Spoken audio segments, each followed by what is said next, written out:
I think a lot depends on like what you care. And I just care about character and story more than anything. I can see how you can like a lot in this movie, right? Like this might be the most lavish spectacle about like Colosseum fights ever put to film. And if that's what you're there for, then you're going to have a great time with this. It just, I don't think these two things contradict each other. Like it's not like you have to choose between them. So basically I can just report my reaction to it, right? And my reaction was the movie is doing everything in its power to make me not care about these people. And that diminishes my enjoyment of the movie. While at the same time, a lot of effort goes into other stuff that I think is less important, right? So that's kind of my bottom line with this movie. I was just going back to kind of like Denzel's character. Yeah, I was more engaged with his character to see how he was going to rise to power more than anything else. So that's why, for me, I really like this movie. Lucius character was cool. I think his character motivation was simple. It wasn't standout-ish, but it was simple. So I think everyone else's character motivation in this movie. But how much character? I think there was only Lucius, there was Denzel's, and then there was Pascal and the mother. So it was kind of like four. So it wasn't that much. Also Lucilla, who did not do very much. And then she died in like the most like famous way possible. That actually struck me as something the Romans would have done, I think. I tied her up in the Gladiator. Yeah, probably. But in terms of like the emotional impact in the story, sure. Again, like with like Lucius's like flip-flopping as to like, 1 minute she like completely hates her and then the next minute he's like all about family and this and the other. It just kind of like fell flat for me. But Pedro's character, like once they like obviously showed him to be like conquering where Lucius was living initially, and then he came back and he was having that internal conflict about about like hearing the mothers like weep about like their children, and having like second guessing like expanding the Roman Empire and stuff like that.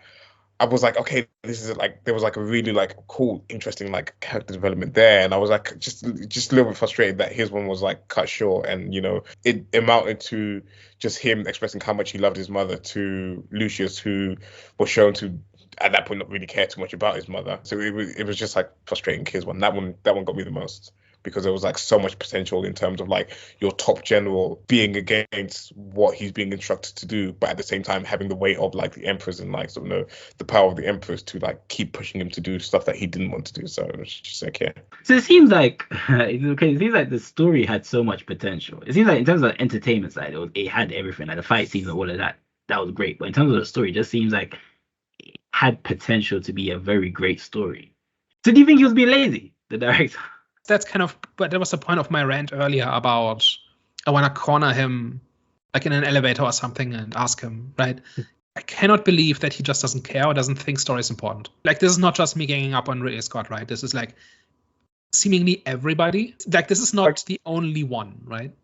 It's a common thing that we've said about so many movies this year, where like the premise or the idea behind it is great, or like elements of it are good, but somewhere along the lines something goes wrong or something like is missing, and then we just end up with something that feels half-baked or feels underdeveloped. And I don't know whether it's how movies are being written today, or whether they're bringing in the wrong writers, or whether the directors don't have the right control, or whether it's like studios meddling. I don't know what it is, but it just seems like there's always something that's causing these movies to fall short of what they potentially could be. And it's not just like millennials who live on Twitter or something like that, right? Like whatever pet explanation you want to come up with about how, like, I don't know, the new generation doesn't know how to tell stories or whatever. Like, this is Ridley Scott has been doing this for decades, right? And Martin Scorsese, same way with Megalopolis or whatever it was. It's like these are the same people who have made some of the best movies ever made. And something is up when consistently people who should do this in their sleep, or should at least create something functional that works on every level, just in their sleep without even trying, turn in something like this. I think that is right. If this was some other movie, I don't think I would be as bent out of shape about it. It's just, I think something is very wrong when somebody who's one of the best in that field just can't do it, or doesn't think to do it, or something. Like, you know what I mean? Like that's the thing that I cannot get over. This is the same person that did Aliens, two of the greatest movies of all time. Doesn't make sense. And I don't know if he's like, I don't know that anybody's telling Ridley Scott no. That's the thing.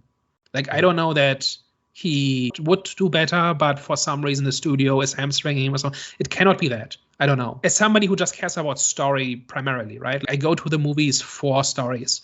And so when some of the best people in the field cannot put together a good story, like if you have $300 million to play with, you cannot claim that you tried, right? Like nothing short of excellence should be the benchmark when you are operating on that scale, right? With that amount of experience and that amount of resources and everything. It's just strange.